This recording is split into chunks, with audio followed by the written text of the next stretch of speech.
quad shot at 2 in the morning. About 2 in the morning. So I wanted to make a video. Let me adjust this real quick. The beginning of that video was me being stupid. So I wanted to make a video. It is 2 in the morning. And I just thought, I've been thinking about making this video for a while now. But it's just taking me a while. It's taking me a while to make the video. Not because I'm like scared or anything. I'm just like lazy. I don't know. Haven't really found the right time to do it. I haven't really been motivated to make it. But let's talk anxiety, because we haven't talked anxiety in a minute. So what do I want to talk about today? Physical health symptoms, or physical symptoms from anxiety. So this is for anyone out there that suffers with physical symptoms from anxiety, particularly physical symptoms when you're calm or when you think you're calm. And I'm going to go into detail on why you're really not calm, why those symptoms aren't going away, so on and so forth. So we're going to sum this up real quick. February 9th, 2021, I had my first panic attack ever. I haven't had one prior to that.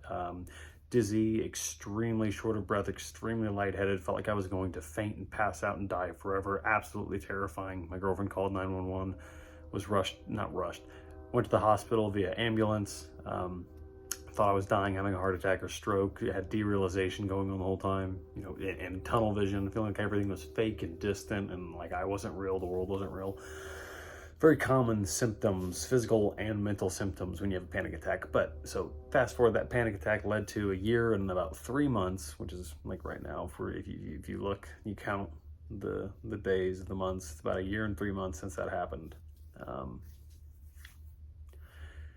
And the physical symptoms when you're calm are arguably the worst part.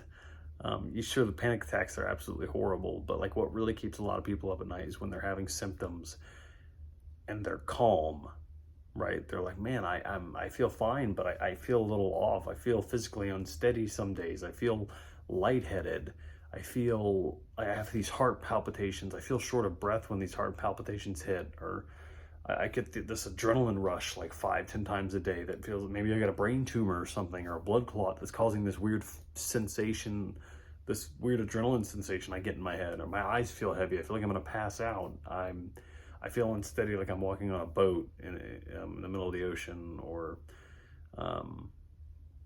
you know, chest pains when you're calm, or what other symptoms? Trying to think of them here. You get anxious for a split second, then your arms feel a little heavy. You think you're having a stroke, or your derealization is there even though you're calm, but you're not. That's the issue. So for anyone out there that is wondering or that's struggling with physical symptoms, even when you're calm and you're scared to death because you think it's a health disorder, you think you have something actually wrong with you because you're thinking, well, physical symptoms when I have a panic attack, that's fine. You know, physical symptoms when you're having a panic attack, that's normal. But I'm sitting here on the couch and I'm calm and I'm still having some physical symptoms. I feel off. I feel like I might pass out. I feel lightheaded sometimes. I can feel my heart palpitate. I can feel my heart skipping beats. I can, like my eyes feel heavy all the time. I got this tingling sensation all over my face, which I had when this first started. I feel dizzy. I'm short of breath, even though I'm calm. Like I feel like I'm having a heart attack. So here's the thing. What you don't realize is having physical symptoms when you're calm is completely normal. And I'm going to prove this to you as best I can by speaking to you, talking about my experiences and research and whatnot. The reason you're having physical symptoms while you're calm is because, one, you're actually not calm. And two, you are hyper aware and hypersensitive of your body, right? What these symptoms that you may have barely felt or not felt at all before your anxiety disorder, now that you're hyper aware and hypersensitive of everything going on with your body because you've developed an anxiety disorder, you are paying attention to it, you are hyper aware, you are hypersensitive to these things and to these feelings. Now, can anxiety disorders bring out physical I don't know what I'm trying to say. I don't want to scare anyone. Say, can it bring out like you noticing actual health issues? It's not what I was. It's 2 a.m. Okay, I can barely think straight. So you're actually not calm. You're not. You're not calm at all. You think you're calm, but you're not. And that was told to me by a nurse one time I ran to the hospital. One of the many times I ran to the ER or an urgent care.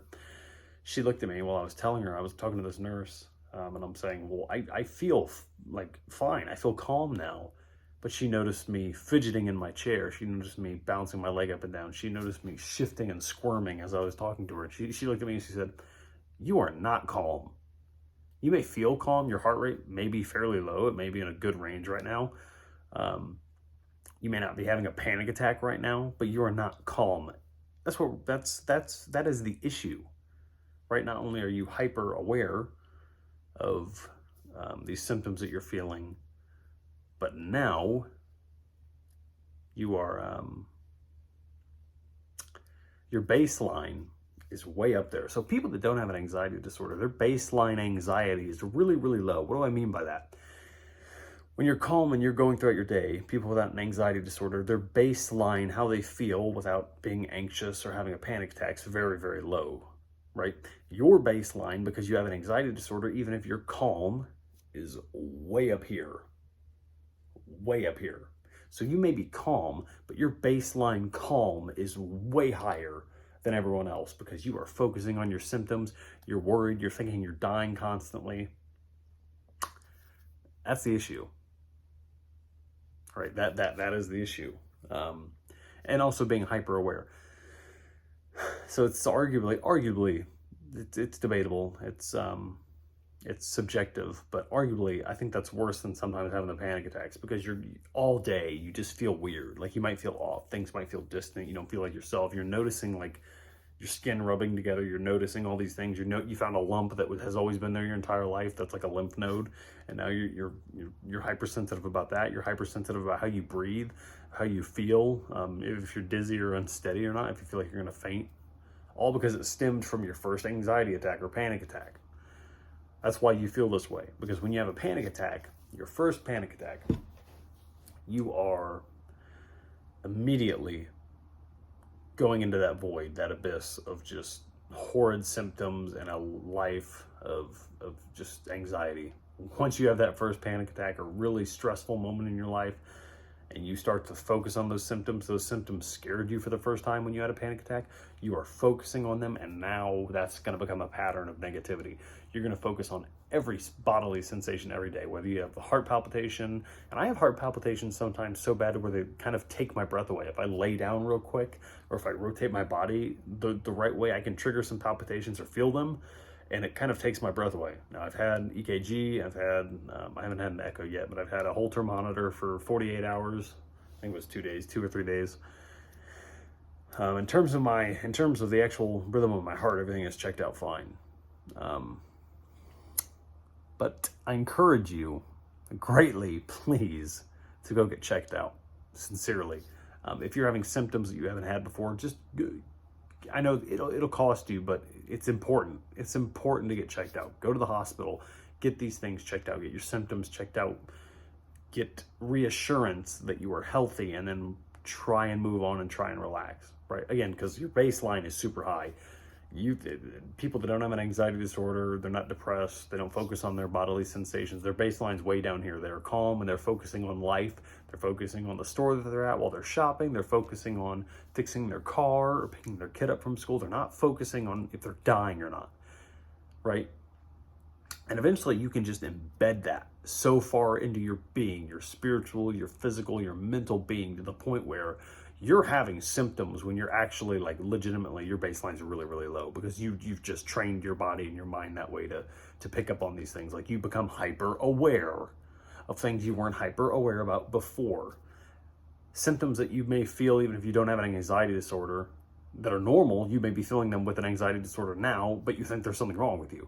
Like heart palpitations, skipped beats, feeling that, maybe even like almost taking your breath away. Get that checked out if that happens to you. It happened to me a few times. But it's for me with my palpitations, sometimes they almost kind of take my breath away for like half a second. It feels a little more difficult to breathe. That might be anxiety. But I've had this now going on for nearly 2 years, and I haven't died yet. Haven't had any heart issues, so I think it's anxiety. Now, how do you overcome this? I think the biggest healer for anxiety, in my opinion, is time. You gotta give it time. You are not going to cure a severe anxiety disorder in a day. It's possible. Is it possible? Anything is possible within reason. But for 99.9% of us out there, you are not going to get rid of your anxiety disorder in a hot minute. It's not going to happen. Does it take work to get rid of an anxiety disorder, in my opinion? For me, I never really put in a whole lot of work. Maybe that's why I'm still having a lot of physical symptoms and I'm still worried that I'm dying every day. But the panic attacks for me have gone. But what was I just saying? It's not, you're not going to get rid of your anxiety disorder quickly. Some people get rid of some symptoms or some of the sensations or the whole disorder quicker than others. Some people have it for their lifetime and they just learn to deal with it. But in my experience, it just takes time. Like, it really does. Like, because you'll be going through life and you'll just be getting used to the symptoms eventually. Like, it'll happen so many times at the point where you just get used to it. Like, I remember what used to scare me. This is kind of an odd thing that used to scare me, but I had, with my anxiety disorder, even when I was calm, I had derealization because I wasn't calm. I was freaking out all day, as I mentioned earlier. Like, your baseline's high. So that was keeping me in this derealized state. And I was thinking, I had this fear, like one day the derealization would get so bad to where it would cut off like my senses, but I'd still be alive and functioning. Like I'd be like passed out, but like a Frankenstein, like actually going through life without seeing it, hearing things, smelling things, tasting things. Like, my derealization would get so bad that I'd be legitimately cut off from reality, but still like functioning as this empty shell. That was a fear of mine. And even at my derealization's worst, it never happened. Obviously, that's not going to happen. That can't happen. But that was a fear. It's like, what if I actually get cut off from reality? What if that happens? What if my derealization gets so bad to where it like pulls a plug? Like, hey, I go offline, but I still like can function as a human. Really weird fear I had. Or like, what if I died on that ambulance ride during that first panic attack I had? And what if this is a dream? Eventually, for me, with that everyday symptom, I just got used to it. Or like the shortness of breath was a big issue of mine. When you're hyper aware of your breathing because of your first panic attack, which it likely stems from, I was going through my days when I was calm, hyper aware of my breathing, and as a result, I would make myself short of breath. I wasn't breathing normally. I was controlling my breathing because breathing is automatic. It's not a thing that you have to control, right? Generally speaking, in the vast majority of people, we don't have disorders to where we have to control our breathing.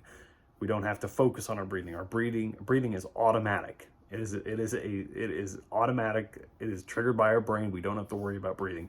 But you develop an anxiety disorder. You remember your first panic attack and how it felt like you couldn't breathe, and now you're going about your days thinking you can't breathe.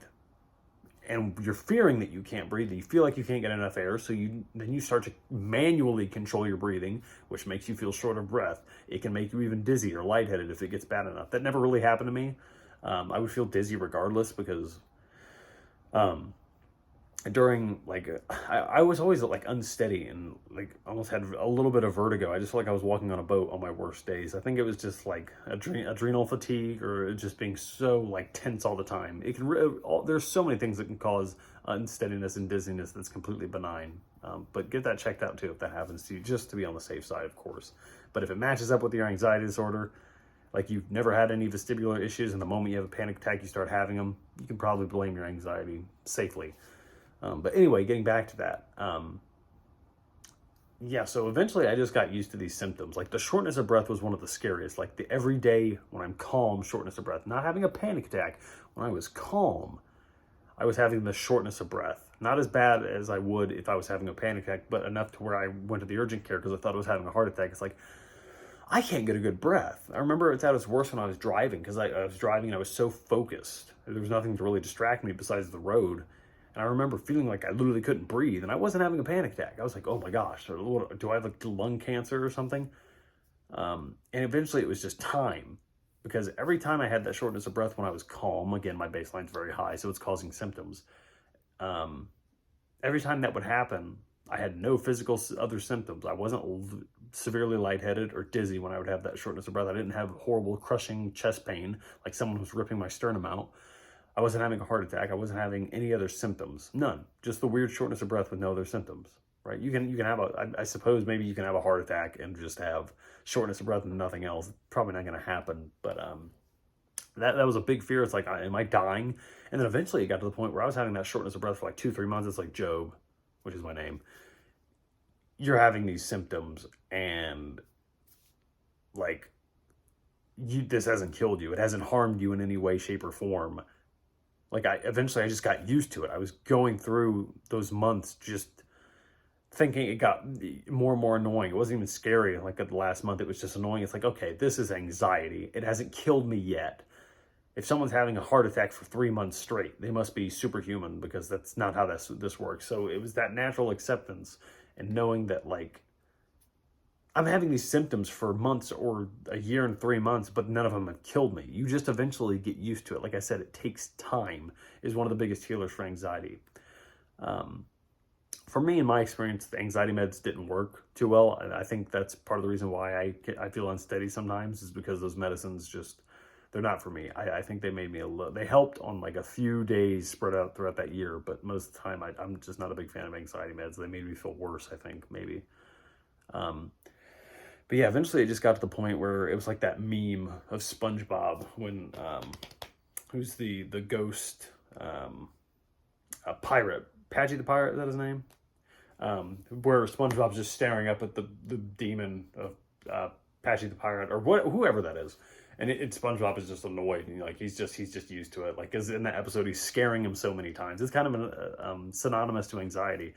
SpongeBob is really scared at first, and then he's scared again, and scared again, and scared again, and the pirate's scaring him over and over and over and over, and eventually he's just like, dude, stop! Like, it's not doing anything to me anymore. That's kind of how anxiety is. Eventually you just get used to it. Again, please get your symptoms checked out. Get everything figured out, make sure that you're healthy, and then start to work on that. And I will make a video soon on how to recover from anxiety. So again, thanks for watching, and I will see you in the next one.